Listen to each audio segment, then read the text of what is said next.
Welcome to today's Global Connections program. I'm Bill Miller. Today we're going to take a look at a very unique organization that is working to create sanctuaries in the oceans and various spots in the oceans around the world. My guest today is an expert on this project. My guest today is Mr. Mark Newhouse. Mr. Newhouse is the president of the Ocean Sanctuary Alliance. He is also the executive vice president for newspapers at Advanced Publications, and he also serves as Palau's deputy ambassador for oceans and seas. He is a philanthropist and committed supporter of ocean conservation. Mr. Mark Newhouse, welcome to today's Global Connections program. Thank you so much, Bill. It's a pleasure to be here. I appreciate you being with me today. You've got quite a resume here. we may get back into part of it, but let's talk a little bit about the Ocean Sanctuary Alliance. When was this formed? Why was it formed? Well, it was formed in 2012 by Ambassador Stuart Beck, who was the first ambassador to the UN from Palau. In fact, he helped create the nation. He helped negotiate its independence from the United States and was appointed as their first permanent representative, where he served for 10 years. During his tenure, he pushed for ocean protection, and he, along with a group of other heads of state from the Pacific small island states, pushed very hard because there were Millennium Development Goals that the UN had that expired in 2015, I believe. Right. And he fought very hard to have the ocean included in the next set of goals, which are called the Sustainable Development Goals, which are now in effect.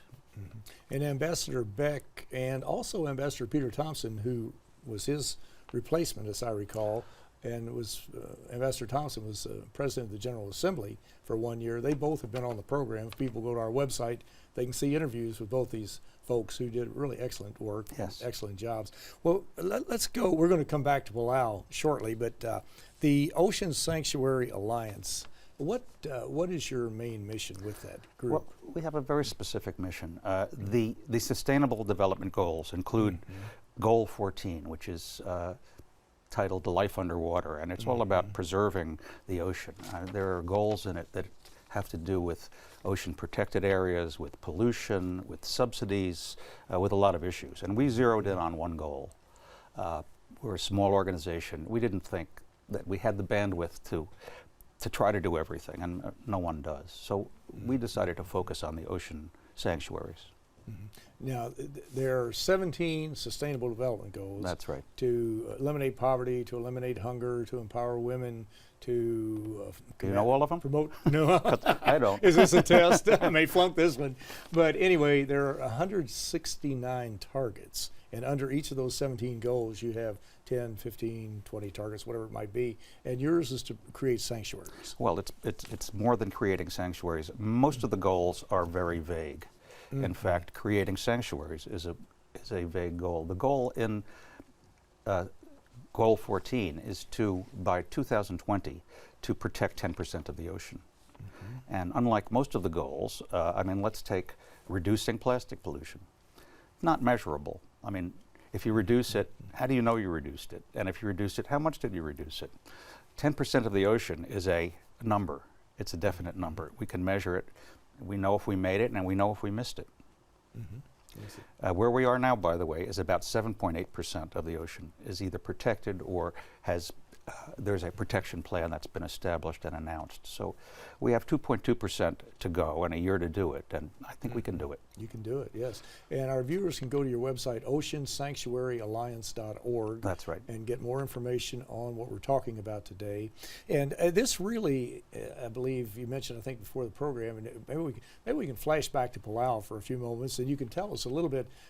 Many of our viewers will be familiar with Palau, a beautiful area of the world, but it's over in the Western Pacific. Maybe you can talk a little bit about it as to what the population, it's fairly mountainous, as I recall, in spots. Yes. And how did Palau want to focus on this sanctuary issue? Well, their ambassador and their president, several of their presidents, have been very focused on the ocean. It's a small country. The population is about 25,000. It has a mix of islands. Some of them are coral and some of them are volcanic. So yes, there are mountains. But like most of the Pacific Islands, the culture there revolves around the sea. Their economy is a fishing economy. And like a lot of Pacific islands, a lot of their income used to come from selling fishing rights to commercial fishing fleets. They didn't necessarily fish it themselves. They don't have commercial fishing fleets, but they're valuable. So their economy was based on fishing, their own fishing and others' fishing. The leadership of Palau took a very traditional approach to protecting their waters, and eventually they came to the decision to protect all of their territorial waters, what we call the EEZ, or Exclusive Economic Zone. That, for most countries, goes out 200 miles from their coast. So in the case of Palau, it's actually an area the size of France, even though the country itself is quite small. And they, I think, are the first country, the first sizable country, to protect 100% of their waters. Now, let me say that when I say we want to protect, the only people that can protect waters are sovereign nations. They have an exclusive economic zone, and they can do whatever they want with it. They make the rules. They can exclude people from it. They can sell access to it. And they can protect some or all of it. So most of the protected areas in the ocean were not formed by the UN, were not formed by private organizations. They were formed by the countries in whose coastal waters they are. So in a way, that's very good, because the only obstacles to creating a protected area are the internal ones in a country. Now, those, of course, can be considerable. And in Palau, it took several years to get the legislature to pass this program. But once they did it, there's no one there to stop them. That was a very avant-garde approach to take to preserve really the pristine area, the area of the world they live in. And it probably, from an economic standpoint, might have been a difficult decision, because so often you hear people say, we'll do anything for a job. Here, we're going to keep coal alive. Coal's dying primarily because of fracking and that type of thing, but that's another story. But they say anything for a job, and to not sell these fishing rights, or to do them more meticulously, shall we say, and look at them and not just give them to anybody willy-nilly so they can come in and overfish. And most areas of the world, the oceans, you can talk about this later if you like, or now, seem to be overfished, tremendously without overfished. a doubt. And you can't, this cycle cannot go on forever. We just can't keep using up the resources. It just simply will not. But Palau really made a strong statement, and I think a very a remarkable statement too, and one that other countries should follow. Well, I think they're still struggling. It's not so easy, because right. They did give up a lot of difficult income. decision. It's giving up some short-term gain for probably some long-term bigger gain. And looking a couple of years out isn't what politicians usually do. They're kind of focused on the next election. They want to cut a ribbon. Well, right. They want to get reelected. Well, that's how you get reelected. Well, cut a ribbon. so when you start looking at these situations, you very often have to deal with. I mean, not deal with local politics. It's not our place to deal with local politics, and these countries don't need outside experts coming and telling them what to do. So in many ways, we're at the mercy of internal politics, as we are in this country. Exactly, yes. Right. Now, to create a sanctuary, you mentioned it's really up to the individual country. They can use their economic exclusive the EEZ. economic zone, Yeah. EEZ, the 200 miles out around their coast, or however much coastline they have. What exactly are some of the requirements now that they've done this? Are there certain limitations of things, like you mentioned, they're not selling fishing permits as many as they were before? They're looking at them closer, they're putting them under closer scrutiny, that type of thing. Are there other things? I know one thing I've been hearing a lot about is this finning, which is absolutely, in my opinion, atrocious. That you take a shark and you cut the fin off, and the fin has no flavor whatsoever anyway, and then put it in soup, and then the shark just flops around and dies. Is that banned in your area? It's banned in most places in the world. I think China, where it was a delicacy, is itself is on the way to banning it. But, oh, really? But it's just because something is banned doesn't mean people don't do it. Oh, and, sure. Poachers. Poachers, and there's a market for these fins in Asia, and there are other strange things. There's a small porpoise that only lives in the Gulf of Mexico, and for some reason, one of their bladders is considered a valuable folk remedy. So these fish are sometimes harvested for, not even for food, for very what I would think is a bizarre reason. Right. In many cases for aphrodisiacs and things like that. Exactly. There are all kinds of reasons for doing it. Well, are there other things that are banned in that area? Do you, how does Palau patrol that? Well, that's a good question. Do you have a Navy? Do you have a Coast Guard? Or how do you make sure people aren't out poaching and trawlers come in? They can come in and scoop up the ocean floor and leave. They can, and they do have a Navy, they have a Coast Guard, and in fact they recently were given some naval vessels by, I believe, Japan with crews so that they could patrol their area. But it's an area the size of France, and you know, 2 ships doesn't really make much of a dent. There is a certain amount of aerial surveillance. The satellite technology is just starting to be used. It's there. There's several people that have worked on this, including Google, where they can see where all the ships are, and they can sort of tell by their movement sometimes what they're doing. I mean, and those can be used to try and intercept people. But you have to catch them inside the waters, and when they know you're after them, they head for the border. Right. They head for the county line. Just like any poacher in a country in Africa or wherever it might be, it doesn't matter. Well, it's not easy, and it isn't. You know, we need policemen out there to start writing tickets. Do you find that other countries are starting to share your interest in creating these sanctuary areas? Do you see that more and more countries are looking at it, saying within 10, 15 years we're going to be depleted? We won't have any fish left. We won't have much of anything else in these waters. A lot of countries. We are in trouble. A lot of countries have protected. I mean, that's how we got to 7%, and some of them have protected very large areas, including the United States, mostly in the Pacific, where we have Hawaii, for instance, is the center of probably the biggest protected area on the planet. There are different ways to protect areas. You can protect them completely, where no one can even go in them. You could allow a certain amount of fishing. You could allow no fishing, but tourism, scuba diving, there's different levels of protection you can give. And of course, the best is to have no human impacts at all, just to have it to be all off limits. But overfishing is the biggest problem. That's very true. Well, you're watching Global Connections Television, which is a privately funded, independently produced program. The opinions expressed on Global Connections are solely those of the moderator and his guest. We'd invite our viewers to go to our website at www.globalconnectionstelevision.com to view previous programs. Also, if you're involved with a PBS or community access television station, or perhaps an educational institution that has an intra-campus television hookup, or you just have a website, you have a computer, and you like our shows and you'd like to share them, please feel free to do so. Global Connections Television is provided at no cost as a public service to help us better understand international issues and how they impact our lives. Today we're taking a look at a very interesting organization, the Ocean Sanctuary Alliance, to see what it's doing to help preserve our oceans. My guest today is an expert on this program. Mr. Mark Newhouse is the president of the Ocean Sanctuary Alliance. We were talking about Palau being a leader in this area, other countries signing on and taking a look at it. And you mentioned overfishing. This has been a problem for years. It's coming to fruition even more now.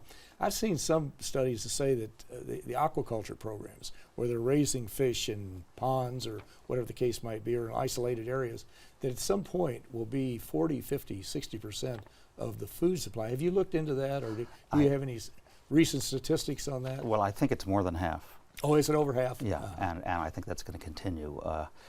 It's a little bit controversial. A lot of the people in the conservation space strongly condemn fish farming because there's a lot of unsafe practices the way it's done now. But to my way of thinking, if we want to eat fish, that's the way to do it.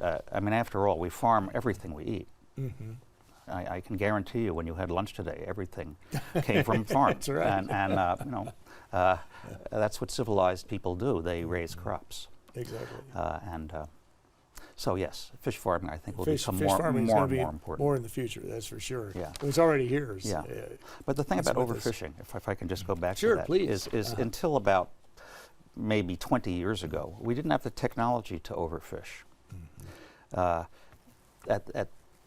In 1900, 99% of the ocean was protected simply because we couldn't get to it. and the amount of ocean that was actually fished was quite small. So there was no need to protect areas. They were protected by their distance, their depth. But modern technology, electronics have made fishing so efficient that we can actually now catch all the fish, and that's what's happening. And these trawlers, I'm sure you've seen them up front and close and up front, but they can scoop up, I mean, just scoop up thousands, Yes, yes. tens of thousands of fish, and a lot of them they don't even want. They just dump them, and the poor fish die. In most cases, probably. So here's a tremendous waste of resources. It's terrible. I mean, they call it bycatch. Bycatch? Yeah, and they have these trawls that go right along the bottom of the seabed and not just catch the fish, they also destroy everything that was there in terms plant of life the coral plant life, and stir everything up. It's very destructive. And there's whole areas of the ocean that are just wiped out by being scraped clean by these trawls. And of course we can fish deeper. I mean, all the equipment makes us able to catch them all, and that's what we're doing. That's exactly right. And it's going to be worse in the future, especially as the population increases. Wow. We're at 7.6 billion right now. UN predicts by, I think, 2030, we're going to be at 9.5 billion. That's a huge bump. Well, that's 2 billion more people. That's a separate problem. I mean, too many people. Too few resources. Not enough of anything else. So Exactly. I mean, it doesn't matter how good your farm is. I mean, you can't grow infinite amounts. But yes, I think that there is going to be a food crisis, and fishing will be a big part of it, because there's so much of the population of the Earth depends on fish for its protein. Yes, a large percentage. Yes, especially in the Asian area. Asia and Africa too. Well, Africa too. That's exactly right. Yes. Now, do you folks do any studies? Do you look at areas that are under threat? For example, I know I've heard that Madagascar and that part of the Indian Ocean is really. There are a lot of areas that are under threat, but I just happen to think of that one. I'm glad you asked that. We just completed a study, a mapping study. It was done at the request of. We assembled a group in 2016, included diplomats from 30 countries and 25 scientists from all around the world. And after 3 days of discussion, the diplomats said, we want to protect the ocean. This is a great idea, but where are we supposed to protect? It's a big ocean. Show us. Show us a map. Describe the areas that are needed. We focus a lot in our organization on scientific research, and one of our leaders is a foremost Marine scientist, Dr. Ellen Pickich. She undertook, after this request came, to do a very comprehensive comparison of existing maps that had been done by different UN and international agencies. And we looked for places where they overlapped, where there was a consensus that these were important areas that needed protecting. And then we mapped the entire world, showing where those areas were and in which countries' EEZs they are. So we know who to ask to protect this area. Madagascar and the West Indian Ocean is a big tuna migration area. It's a very fertile area, and most of it needs protection. Some is protected now. I don't know if this will show up. We could try but it. I'm going to try. If you fold the crease out, it might work. Can I Let's see how it walk up goes. to the camera? No, stay where you are. Okay. Please, we're all Well, wired. anyway, this is a map of Madagascar, and you may be able to see some I think they can pick different that up. colors on it. And basically, the darker It's over here. yeah, the darker the Right. color, the more agreement there is that it needs to be protected.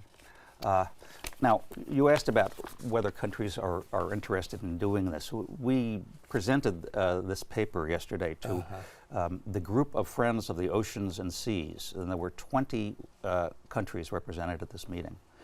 So that is a group of ambassadors within the UN that are Friends of the Oceans and Seas, and they are very much behind this stuff. But when it comes down to it, is persuading one country to do something in its own waters, and there's no one that can make them do it. The UN can't, and other countries can't. They can ask them, and in some cases they can give them help, economic help, technical help, to create the area, or in the case of Japan helping Palau to patrol it. Exactly. Now, do you're when you're doing this, when you're creating sanctuary areas, you reach out to non-governmental organizations? Do you reach out to the private sector to get them involved? Do you work with UN agencies like the UN Environment Program or the International Maritime Organization, different ones like that? All of the above. All of the above, Yeah. okay. When we All had of our the meeting above. in Rome, the environmental program was one of the funders and sponsors of it. I see. We also work with a lot of the NGOs because they are very often able to provide funding and expertise, and many of them have the same objective we do. The difference between them and our group is we're sort of somewhat inside the UN, and we don't, for instance, we don't do public fundraising. We don't really try to do outreach beyond the UN. Our focus is to talk to the diplomats here, get them to follow through on the promise that they've already made. When the goal of 10% by 2020 was adopted, it was adopted unanimously by the General Assembly. So each country has that as its goal as well. So we're trying to get them to keep their promise. It certainly is. And we have to deal with issues like climate change and the sanctuaries, ocean sanctuaries and what have you, and be logical about them and look at them from all different angles and not just say, well, we're going to exploit all these resources and then when they're gone, we won't worry about it, but we will have to worry about it because they'll be gone and there's no way to replace them. I remember seeing a cartoon years ago of a lumberjack who was hired by a company to chop down the trees, and he chopped down all the trees and there was one left, he chopped it down, and the guy came to him and said, "You're fired." That's it. And that's exactly what's going to happen to our natural resources if we continue to exploit them and not use them in a sustainable way to where we can help preserve them. And it certainly sounds like that's what you're trying to do. We're trying. It's who are we going to fire if it doesn't happen? That's Oh, what exactly. I wanna know. They're going to fire us. That's exactly it. Yeah, there are so many problems. We're Sure. focused on one. We think, because we think it's a very good solution, we think protecting an area, and many scientific studies have shown this, the fish grow back. Yes. In one case that we know of in the Gulf of Mexico, in the Baja California Gulf, the biomass increased 11 times in 10 years from what it was before it was established. So the ocean has the ability to regenerate itself. But, it's got to be left alone. That's all we have to do is nothing. Right. Which is easy to do if we think about it. Not as easy as you think. Well, maybe it is more difficult. Well, Mark, you mentioned earlier too about plastics, and that's getting a lot of publicity. A lot of cities and areas around the world, countries, some countries have banned plastic bags. That's true. And of course, we hear forever about these islands of plastic, milk cartons floating in 5 different gyres where the currents come together and they stretch for kilometers and miles and miles. Are you folks looking at that? I know you don't clean them up, obviously, but at least they're all in 5 areas, or a large part of them. They can, if we got the technology, we can clean them up. We know where they are, and I think if we know which areas are important, that's the first gyre to clean up. And there may be, I mean, not all of the ocean has been considered important environmentally. We identified, I think, 14%. Well, that leaves another 86% where we're not going to worry about the plastic as much as the 14 that are important, because there's more biodiversity. It's saving them. We can have a much bigger impact. I can see why we label our oceans the Pacific Ocean, the Atlantic Ocean, the Indian Ocean, the Arctic, and on and on. But really, we're talking about one connected body of water. We're talking about one ocean, aren't we? Definitely. Around the world? Yes, yes. And that is our slogan, is one ocean. That is your slogan? Yeah. I mean, any place we can help the ocean helps the whole world. Yeah. Does that come as a shock to people who think, well, it's just one big body of water? Well, I think, people and countries are much more aware than they were even 3-4 years ago of this. It's hard to escape it, and I think people get it. Certainly the diplomats in the UN all get it. They know this is something they have to do. Now, sometimes their capitals don't agree with them. But I would say 90%, maybe more, of the countries in the world think this is a good idea, and most of them already have protected areas. They're just not big enough. Exactly. I remember you were talking about just so many issues that are so important, and of course, it seems everybody in the world is affected by climate change. I have yet to talk to somebody, people who are knowledgeable now. Some people are climate change deniers, without a doubt, but that group is shrinking. Well, it is shrinking, and we see it every day. I mean, we just see it in our weather and sure, everywhere. It's hard to deny it, I think. Exactly. We don't need a scientific study to tell us that the glaciers are retreating. Sure. And people that live by the water, I'm sure if you ask them, has anything changed in the last 10 years? The answer will be yes. They'll be very well aware of it. That's very true. Well, this is such an important issue, and the Ocean Sanctuary Alliance is doing some remarkable work in shining the spotlight on this problem, and also taking the lead in helping to rally other countries to overcome it.